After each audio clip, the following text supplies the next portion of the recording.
Social Zoom Factor, Episode 10.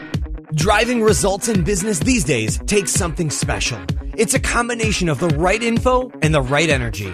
Pam Moore has both and is here to help you avoid the pitfalls and guide your business and life by leveraging and integrating social media, powerful branding, and digital marketing.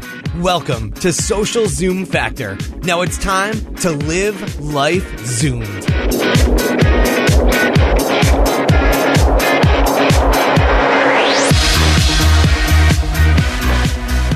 Hey there, Zoomers, and welcome to Social Zoom Factor. This is your host, Pam Moore. So for those of you who have been following the show, you know that we've been talking a lot about content marketing and random acts of marketing and some strategies and tactics and all types of details of how we can make our business and our life go Zoom. And so I wanted to just shake it up a little bit today because the truth is our life is always being shaken. Our business is always being shaken. And I always say the only guarantee that we have is change. And just as you get used to whatever you think is the solid ground you're standing on, it's guaranteed to change right in front of your eyes. So today I want to take us up a level and I want us to talk about this ecosystem of which we're living and connected in as this connected customer. And I want to talk about the ecosystem of which we're also doing business within, because it's important that you understand where and how you fit in this landscape. And where can you find your solid ground? Because it's so easy to get caught up in the tactics and really not know, one, what direction you're going, two, why are you going there? And three, what is the ground that you're standing on? And what tools and technologies may be around you that you can better tap into to grow your business and Zoom your life as a result of that? So for today, we're going to talk about this landscape and some major shifts that are happening in the world of social media, social business, marketing, and what that means to our business. And so I'm putting this in a nutshell for you, and we're going to talk about 12 shifts that marketers must get right if they want to see real results. So let's get started. Social media is truly changing the landscape for marketers and business leaders in organizations of all sizes. So brands are finally starting to understand that it is not about a quick fix or a Band-Aid that we slap on ourselves for a broken business, or that spamming our audience with promotions is going to work. And so I think that's why this conversation is so relevant in this series we're digging into around content marketing, because we need to understand it's not about quantity of content, but it's truly about quality. And it's about how can you understand this landscape and implement the best tools and technologies that's going to help you find a better way to do business, find a better way to nurture relationships, find a better way to establish trust and earn the support of loyal brand evangelists, empower your employees, all of those awesome good things. It's no longer a question as if you should do social as part of your marketing mix. It truly is becoming a matter of survival for most businesses out there today. Social is where our customers, our employees, our partners, and our communities are hanging out.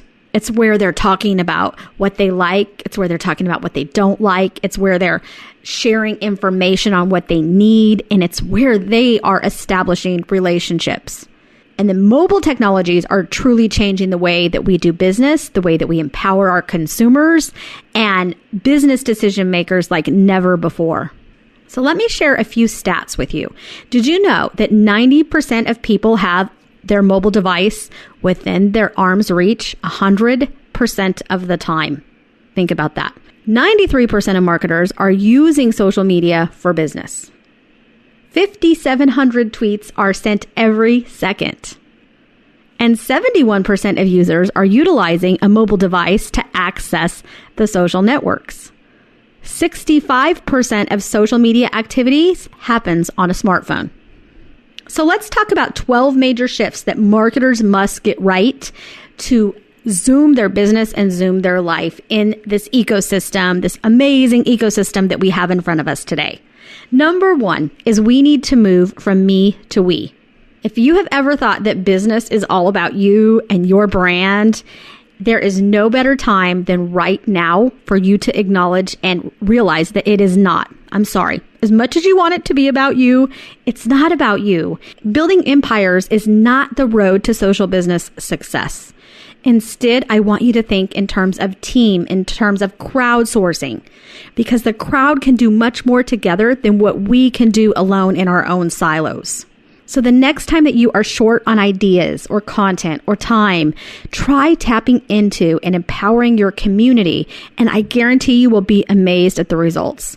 I have so many examples that I could share, but we don't have time today on where I have tapped into the power of community, where I have helped others in crowdsourcing and sharing ideas and getting to resolutions. It is beyond, I think, what we can even comprehend what is going to happen with the power of the crowd over the coming months and years. Number 2 is we must move from interruption marketing to inspiring conversations. Think about it. Social networks are not a TV with a remote that we can simply pop in and blast out our corporate mumbo jumbo speak. Instead, we must figure out how we can earn trust, invest in human beings, and become part of that conversation in a real and meaningful way. And if you choose to use tactics such as interruption marketing, I guarantee you're probably going to find yourself with very few online friends and, of course, little success. Number 3 is a move from pushing noise to sharing value. This one is pretty simple to understand. Basically, quit broadcasting and get in the head of your customer. Know what they want and give it to them. Do not just share what you want to sell. Instead, focus on your audience's business goals. Inspire them to connect with you with a goal of helping them achieve their objectives. You will achieve yours by default. Inspire, connect, achieve. I want you to think relevance, think context, and think meaning and value. And if you feel that you do not know your customer, I highly encourage you to go check out one of our worksheets at socialzoomfactor.com/audience, and it will help you prioritize your audience as well as really understand their objectives and start to align your business goals and your content marketing to their objectives. Number 4 is moving from corporate speak to brand humanization. And this is one of my favorite topics, and it's something that I learned to leverage and really understand years ago, long before social media, because marketing is truly about a human and emotional conversation. It has been. This was never invented via social media. Okay, you'll hear the terms brand humanization. You'll hear me talk about it a lot.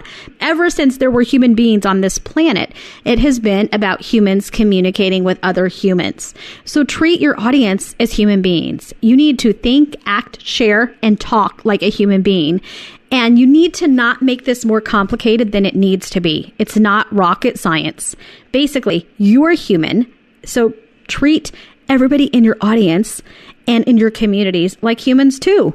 Respect them, care for them, and show them that you care more about them as a human than you care about them handing over their credit card to do business with you. And I have a ton of content on these topics on my blog at pammarketingnut.com.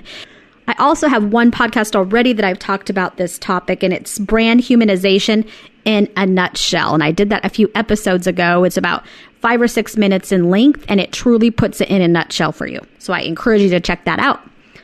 Number 5 is moving from disconnected silos to integration. We really need to focus on integrating social media into the DNA of our business.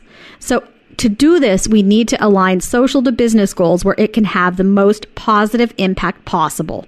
You need to align with key initiatives and teams across your internal organization, as well as external partners and stakeholders. So stop the random acts of marketing, as they will waste every last morsel of ROI before you have time to wake up for breakfast.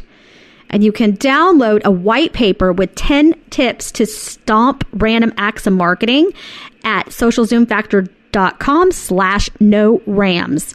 But basically, it's moving from me to we. Are you seeing a theme here? Moving from silos to integration, talking like human beings, right? It's things that we should have been doing all along.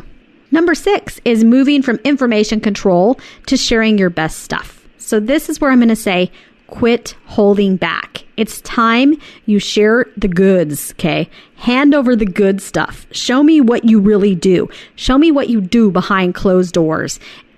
We truly try to practice what we preach when it comes to this one. For example, the same worksheets that I give you, like my content editorial calendar that I share, you can go to socialzoomfactor.com/calendar. That's the same calendar that we use with our clients. It's the same calendar we use internally. The other audience analysis worksheet I mentioned, a lot of these tools that we put out there, it's the same stuff that we use. And I put it out there, and that's why I have an email list of 30,000 that I'm able to nurture relationships. The more that you share, the more that people are going to see that you are offering them value. Help them solve their biggest problems. So instead of hoarding information, put out your best stuff and inspire and empower your audiences to do better, to be better, and to be more. And then when they succeed, they will remember that you helped them along the way, and they're going to tell all their friends and colleagues how wonderful you are. And then when they get to a point that they can no longer take it any further, who do you think they're going to call to have help them? They're going to call you. Number 7 is moving from counting followers to valuing relationships. So enough of the counting the fans and the followers. I'm so tired of these conversations. Focus on quality over quantity, because relationships are truly the life raft to social business and technology evolution.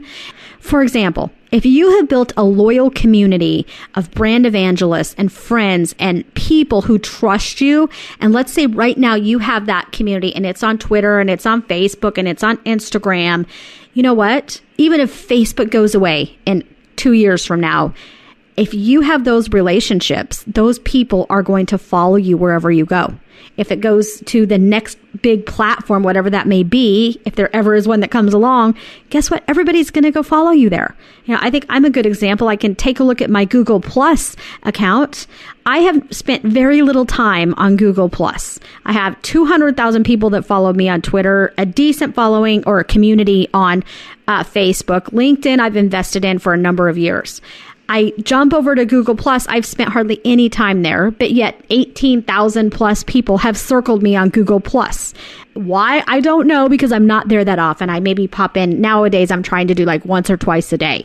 But people will follow you to whatever technology becomes popular if you have something of value to offer them. Fake followers do not eat, sleep, read, share, think, or own a credit card. And they are bots with no brain. They are robots, people. So quit worrying about the number of followers you have. So instead of falling for the get rich quick or get fake followers fast syndrome, focus on relationships. It works. Number 8 is moving from one way to interactive. Here's where I want you to think of one word: action. And the focus must be on conversation that drives action. Conversation that inspires your audience to connect with you, to engage with you, and share value to the broader ecosystem.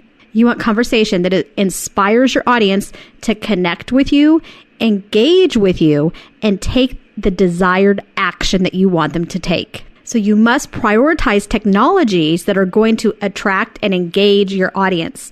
This is why mobile must be embedded in the DNA of your social and digital platform development from the start, not an afterthought.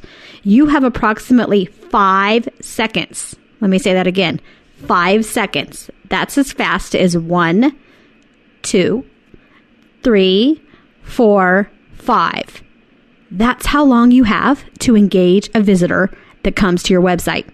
That's not very long, people. So your online platform must be integrated, and it must inspire and connect with your ideal customer in a very short few seconds, regardless of the type of device that they are using. So think about this. I don't know if you have kids or if you can relate to somebody that has kids, or if you're targeting any audience that they have kids.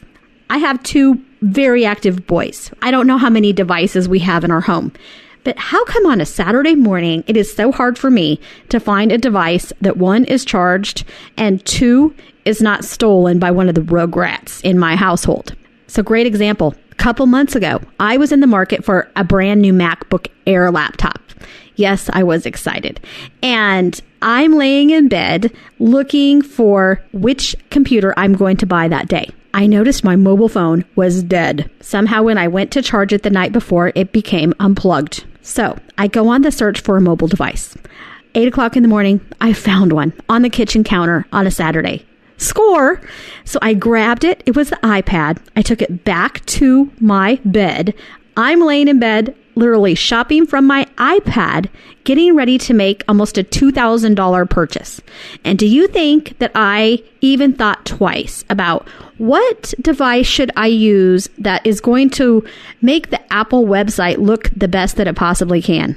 No, I'm thinking, how can I find a device that is charged and working and not in the hands of one of my rugrats? So your audience is doing the same thing. They are not going to go on the hunt in their house, in their office, in their car for a device that your website is going to appear wonderful on. They are going to grab whatever device is available to them and that will work for them to view your content. And you're just going to be heck out of luck if they happen to use a device that you have not optimized your online experience for your customer in a way that's going to look good on their device. It is going to be your loss and likely one of your competitors' gain. So you cannot ignore the importance of mobile technologies today. And we have done a lot of work with IBM in this area. And you can check out, we have a live radio show. You can go view it on getrealchat.com. Our Twitter chats, they have been a guest several times. And there's also a lot of content loaded on my blog. But we were doing some work with the Exceptional Digital Experiences team. And we had them on as a guest a few times. City Forward was on with us and Base 22 software company. So I encourage you to take a look at some of that content and listen to some of the tips and strategies that are provided there. It was late last summer. We were doing some of that work if you're looking for dates. So that would have been summer of 2013. Number 9, moving from paid spokespeople to earned brand advocates. This is huge. So you need to earn the trust of loyal brand evangelists and advocates. It is going to take time, and this by no means is going to happen overnight. And I always say that communities create markets, and over time, as you build communities, it will create markets, and it'll even create markets within markets. But first, you must invest and build communities by empowering human beings. But once you get to this point, you will be able to have loyal brand advocates ready to shout about how awesome that you are from a mountaintop. You want to earn their trust. And that's what I always try to tell our clients to imagine. A brand advocate is somebody that would stand on the top of a mountaintop and say, you know, this company made my day. They are wonderful. And I have so many brands that I can relate stories to, emotional connections that I've had, brand experiences that I have had, some of them so very simple, you know, and it's just important that you keep those experiences simple and relevant and compelling, that they remember them and that they want to talk about you from a mountaintop. Does not always have to be overcomplicated. Don't forget that some of your most loyal brand evangelists can be right inside your own walls. So those are your employees. They can be some of your most vocal brand evangelists and some of the most powerful brand evangelists that you have. So invest in your internal employees and invest externally as well. Number 10 is moving from a focus on influence scores to a focus on influencing minds and perception. So bottom line, quit worrying about your stupid influence score. And if you provide value to your audience in a real and authentic way and help them achieve their goals, your social influence scores are going to increase organically. So stop the 24/7 tweeting so you can get a score of 89 or 90 on Clout, and instead focus on moving that bank account up in the same amount by providing relevant value to your audience. Trust me, this works. Think in terms of how can you inspire action that drives your audience to greater success? How can you better focus on the needs of your audience and not let the desire for a personal brand or influence score dictate how you are engaging online? Doing such is really risky behavior, and it's going to drive less human behavior from you versus more. And remember, we want to be human. We want to connect with humans. Number 11 is moving from brand control to empowered workforces. So gone are the days of the corporate brand being controlled by the C-suite or this marketing ivory tower. Today, your brand is what your audience says it is. It is what your employees exude. It's everything they say, think, share, and do. Your greatest asset is your workforce. So just treat them as humans and empower them to be a shining light for your business and your brand, whether that be online or offline. Number 12, last but not least, is moving from ignoring the unsocial to bridging the social divide. And we have what we call Generation S, and that is the first generation who chooses if they want to be part of it or if they don't. So they choose to be social. That's how they are part of Generation S. They are not identified just by age or race or education or wherever they may be located or other typical demographics that we're used to. They're choosing to pick up the phone and use it to connect on Facebook. They're using their mobile device to connect via Twitter. They're utilizing LinkedIn to build relationships.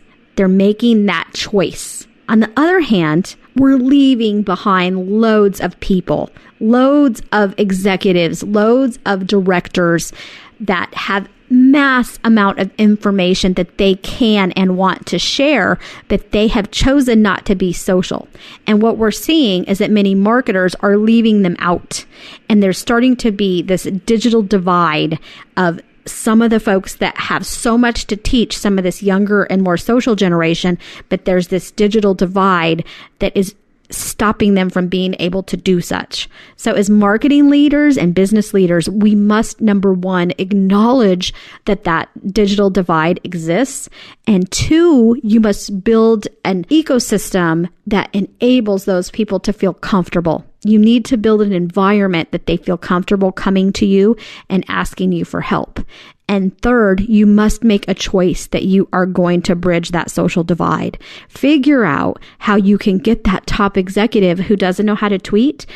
Get them on a phone to talk on a teleseminar. Get them on a podcast like I'm doing right now. What executive doesn't like talking about themselves, their customer, and their business? They know how to talk about things that they love. So engage them in a way that they feel comfortable. And then leverage that conversation, record that conversation, and leverage it as an asset that you can then make available to a broader ecosystem that is more social, to the Generation S. And over time, what's going to happen, you're going to not only be able to provide the benefit of excellent content coming from this unsocial generation, but you're also going to be able to open up their eyes to the power of social through a means and medium that they feel comfortable with. Continuing to harp on them and saying, hey, check out Twitter, you need to pay attention to this, isn't ever going to work for you until you make it personal for them. You need to relate to them in a human way and invite them into the conversation in a way that they feel comfortable. I hope that this conversation today inspired you. I hope that it made you think and realize that it's so much bigger than me or you. And what we can do together is so much more powerful than what we can do on our own. And these tools and these technologies and these networks, they just enable us to do better things together. Think about how you can better tap into some of these things to zoom your life and zoom your business. So make sure you stick around for the next few episodes. We'll be talking about a lot of these topics in more detail. Hope you have an amazing week. That's a wrap. If you're ready to zoom your business and zoom your life, then don't let the end of this episode be the end of your journey. Visit socialzoomfactor.com/zoom for incredible free resources and guides. And be sure to join the Social Zoom Factor mailing list so you never miss an episode. We'll see you next time on Social Zoom Factor.